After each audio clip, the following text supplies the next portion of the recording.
Welcome back to the channel. Before we dive into the secrets of staying classic without the cracks and pops, do me a favor, hit that subscribe button and ring the bell. We're all about helping you age like fine wine, not like a forgotten banana in the back of the pantry. Also, a quick legal high five.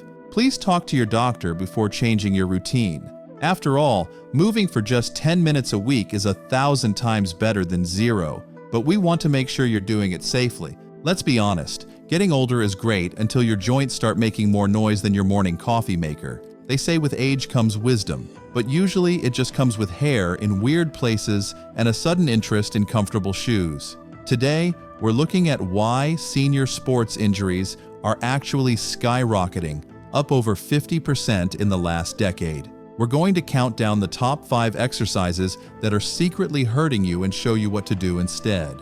5. The shoulder shredder, behind the neck pull downs. We kick off our countdown with a move that has haunted weight rooms for decades, the behind the neck lat pull down. We call this one the shoulder shredder for a reason. To understand why this exercise is so problematic, we first have to look at the incredible yet fragile engineering of the human shoulder. Your shoulder is the most mobile joint in your entire body. Unlike your hip, which sits deep in a sturdy socket, the shoulder is more like a golf ball sitting on a very small tee.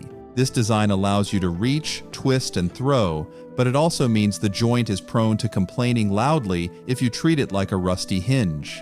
Back in the golden era of bodybuilding, we were all taught that pulling the bar down behind the head was the secret to a wide, powerful back.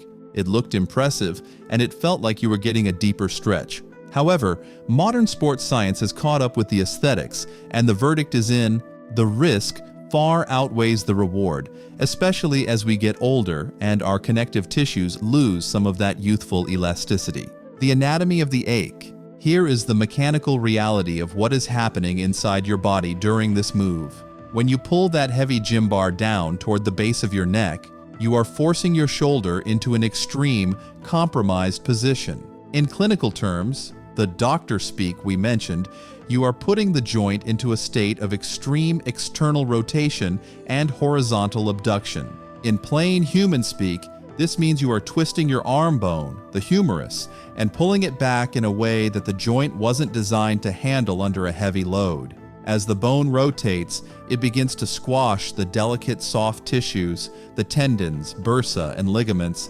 against the hard shelf of bone at the top of your shoulder. Over time, this repetitive squashing leads to a condition called impingement.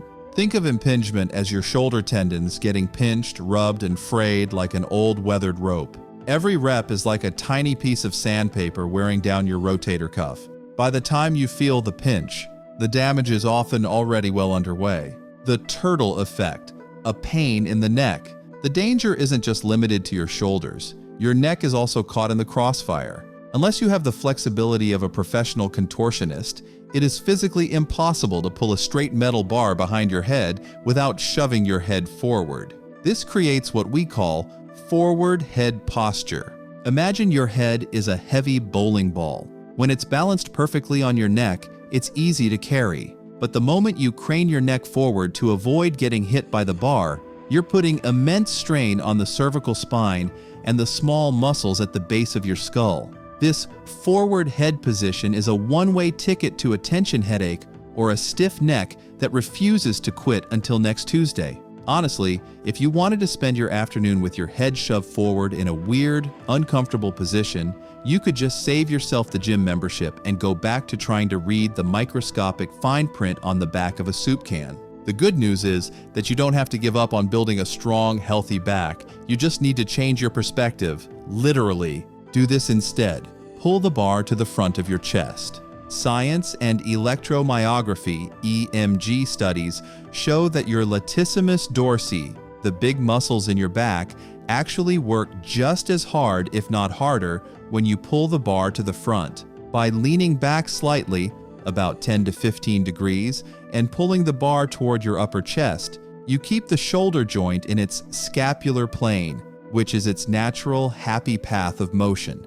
You get 100% of the strength gains and none of the ouch. It's a win-win for your physique and your longevity. If you prefer using dumbbells over the cable machine, You can achieve similar results with lateral raises. This involves lifting your arms out to your sides to build those rounded shoulders that make your waist look smaller. However, there's a senior-friendly trick to this. Keep your arms slightly in front of your body at about a 30-degree angle rather than perfectly out to the sides.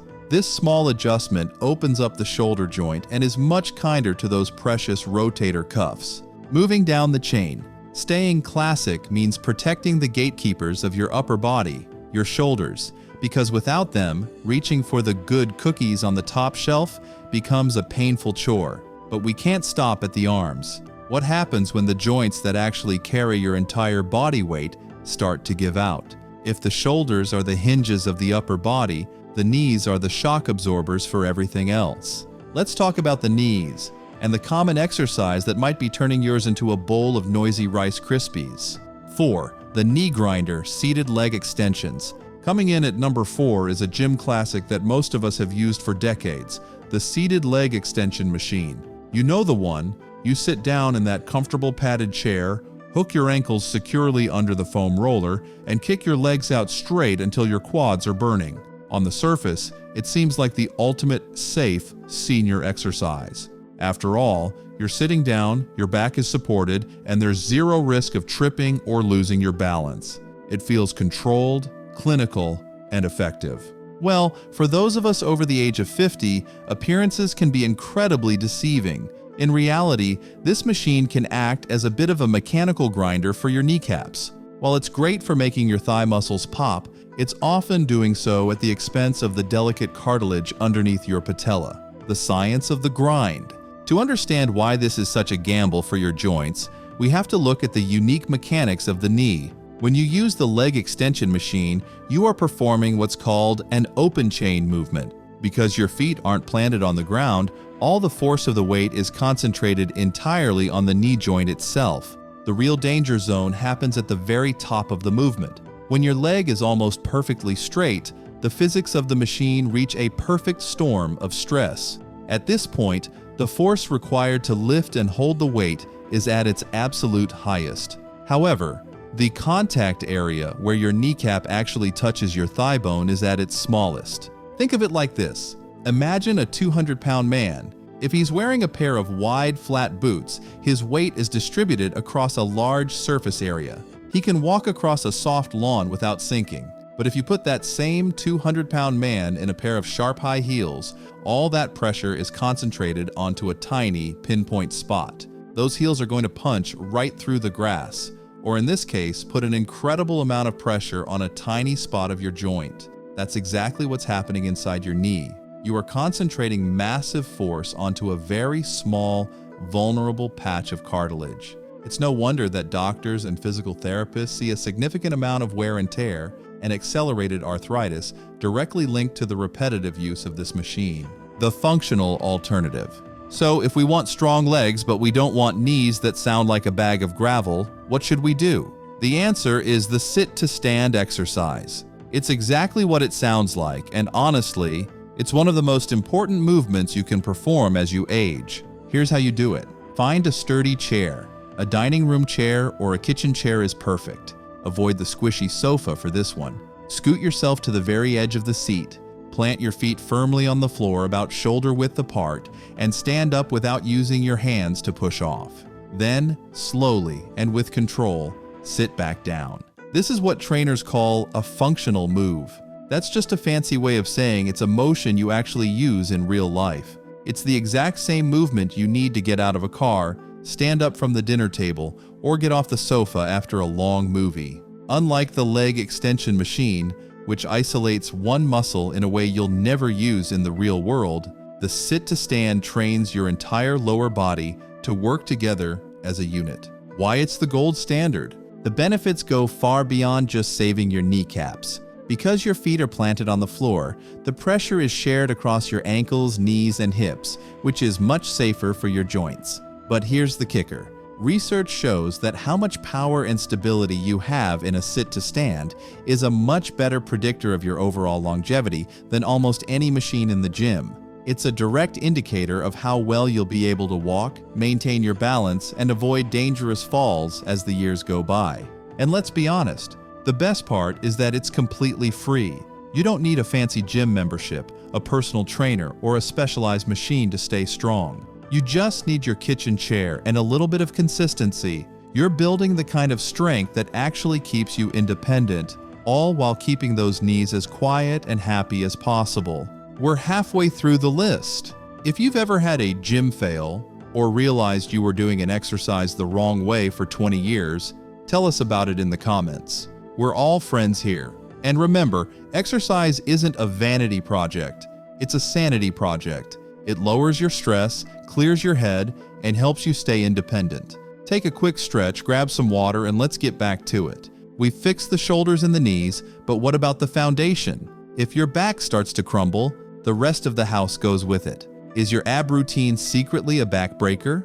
3. The spinal squeezer. Traditional crunches and sit-ups. Coming in at number 3 is perhaps the most famous exercise in the world, the crunch. For decades, we have been told that if you want a strong core, a flat stomach, or the ability to stand tall, you have to get on the floor and crunch until your abs burn. It's the go-to move in every senior fitness class and every late-night infomercial. But here is the hard truth. For the aging spine, the traditional crunch is less of a fitness tool and more of a disc squeezer. To understand why, we have to look at the work of world-renowned spine biomechanists. Research suggests that your spine only has a finite number of bending cycles. Think of your spine like a plastic credit card. If you bend it back and forth once or twice, it's fine. But if you keep bending it back and forth thousands of times, eventually, the plastic develops stress marks, weakens, and finally snaps. Every time you perform a crunch, you are using up one of those precious bending cycles, the jelly donut effect. When you perform a traditional crunch, you aren't just working your abs, you are putting about 2,000 newtons of pressure, that's roughly 450 pounds of force, directly on your spinal discs. Now imagine a senior spine. As we age, our spinal discs naturally undergo a process of drying out or thinning. They lose the hydration that makes them bouncy and resilient. When you perform that repetitive squeezing motion of a crunch, you are essentially compressing those thinning discs. It's like taking a jelly donut and squeezing one side of it over and over again. Eventually, that repetitive pressure can push the soft, gel-like center of your disc outward. In medical terms, that's a disc bulge or herniation, and it's a one-way ticket to chronic back pain and sciatica. To make matters worse, many of us were taught to do crunches with our feet anchored down under a couch or held by a partner. When you anchor your feet, your abdominal muscles actually take a back seat. Instead, your powerful hip flexors take over the movement. Because those hip flexors are attached directly to your lumbar spine, they pull on your lower back with incredible force, arching your spine and increasing the pressure even further. Honestly, if you just want to feel a burn in your stomach, you're much better off eating some extra spicy salsa than crushing your spinal discs for a few reps. Do this instead. Stabilization over animation. The real job of your core isn't actually to crunch or bend you in half. Its job is to act as a brace. Your core is meant to keep your spine still and protected while your arms and legs move. This is why we recommend moving away from flexion exercises and towards stabilization moves like the bird dog and the plank. The bird dog is a fantastic, low-impact way to build a bulletproof back. You start on your hands and knees in a tabletop position. Simultaneously reach one arm forward and the opposite leg backward, keeping your back as flat as a tabletop. No arching allowed. This builds the deep stabilizers of the spine without the jelly donut squeezing of a crunch. It teaches your body how to stay balanced and rigid, which is exactly what you need when you're reaching for a heavy dish in a low cabinet. The plank is another gold standard move. By holding a push-up position, either on your hands or your elbows, you force your entire midsection to work as a single unit. However, a quick tip for my friends with high blood pressure. When you hold a static position like a plank, your blood pressure can spike if you hold your breath. Keep your hold short, maybe 10 to 15 seconds, and focus on taking deep, steady breaths. These exercises teach your core to stay still and strong. That is the kind of functional strength that actually protects your back when you're lifting heavy bags of groceries, luggage, or picking up a wiggly grandchild. It's about being stable, not just squeezable. The heavy lifting dilemma. We've got the core covered and the back protected. But what about the heavy stuff? Can you still lift like a beast when you're 60 or 70? Or is ego lifting, trying to prove you've still got it by stacking on the plates, the fastest way to the pharmacy for some heavy-duty pain patches? Let's talk about the big weights and why your ego might be your joint's worst enemy. 2. The joint crusher, deep squats, and heavy ego lifts. Number 2 is what I call the ego lift. This happens when we try to train the way we did in our 20s, instead of training for the body we have today. Strength training is extremely important as we age. It helps build and maintain bone density, supports joint health, improves balance, and reduces the risk of becoming frail. However, problems start when strength training turns into a competition with our past selves. One common example is going too deep on squats. When your knees bend far past 90 degrees, the stress on your knee joints increases significantly. For many seniors, this places unnecessary strain on the meniscus, ligaments, and surrounding connective tissue. Over time, or in one bad rep, this can lead to painful injuries that take months to recover from. In fact, the majority of weightlifting injuries among older adults are not dramatic accidents but sprains and strains. These usually happen when people lift too heavy, move too fast, or sacrifice form to chase bigger numbers. There is no bonus for lifting extreme weight if it means spending the next 6 months recovering in a recliner. The real goal is to be strong for life, not strong for one impressive rep followed by a long injury. Do this instead. Focus on partial squats or chair squats that keep your knees in a safe and controlled range of motion. Use a weight you can fully control for 10 to 12 slow, smooth repetitions. If you can't perform the movement with perfect form and control, the weight is simply too heavy. For most seniors, strength training just twice a week is enough to keep bones strong while protecting the joints. Finally, we arrive at number 1. It's the exercise many people believe is the ultimate fountain of youth, but for many seniors, it can quietly turn into a fracture factory. 1. The fracture factory. High-impact jumping and sprinting. The number 1 exercise to avoid, or at least approach with extreme caution, is high-impact jumping and sprinting. As we get older, our bones begin to change. They become more like porcelain than plastic. They are still strong, but they no longer absorb sudden, explosive forces the way they did when we were younger. That's why movements that involve jumping, hard landings, or sudden bursts of speed carry a much higher risk later in life. Exercises like box jumps, jump squats, burpees, and all-out sprints place enormous stress on the knees, hips, ankles, and spine. For many seniors, those joints simply aren't conditioned to handle that kind of force anymore. As a result, fractures are one of the most common reasons active older adults end up in the emergency room. Even recreational sports that seem safe, such as pickleball, have seen a surge in injuries because people are sprinting, stopping suddenly, and twisting on joints that haven't been trained for that type of movement in years. Do this instead. Choose low-impact cardio that keeps your heart strong while protecting your joints. Brisk walking is the gold standard. It improves cardiovascular health, strengthens bones, and can be done almost anywhere. If walking bothers your joints, swimming or water aerobics are excellent alternatives. The water supports your body weight, allowing you to build strength and endurance with virtually zero impact. Balance training is just as important as cardio. Falls are one of the biggest health risks for seniors, and balance directly affects fall prevention. A simple but powerful exercise is standing on one leg while brushing your teeth. It may feel easy at first, but over time, it dramatically improves stability and coordination. Being able to stand on one leg for 10 seconds is strongly linked to better long-term health, mobility, and independence. The real goal of exercise as we age isn't intensity, it's longevity. Stay active, stay safe, and choose movements that keep you moving for life. So, there you have it. Aging isn't about lost youth. It's about entering a new stage of strength, wisdom, and resilience. Your body may not be built for reckless punishment anymore, but it's absolutely built for smart movement, consistency, and longevity. Think of yourself less as something worn out and more like a classic model. With the right care, proper maintenance, and a little respect for your limits, you can stay active, capable, and confident for decades to come. The goal isn't to chase what you used to do. It's to protect what you have now and keep it working for as long as possible. Small, intentional choices, like safer strength training, low-impact cardio, and better balance, add up to a stronger body and a better quality of life. Staying active helps you move with less pain, maintain independence, and keep doing the things you love with the people you care about. If this video helped you, hit that like button and share it with someone who wants to stay active as they age. Keep moving, keep laughing, and keep enjoying life. Remember, you don't stop playing because you grow old. You grow old because you stop playing. See you in the next one.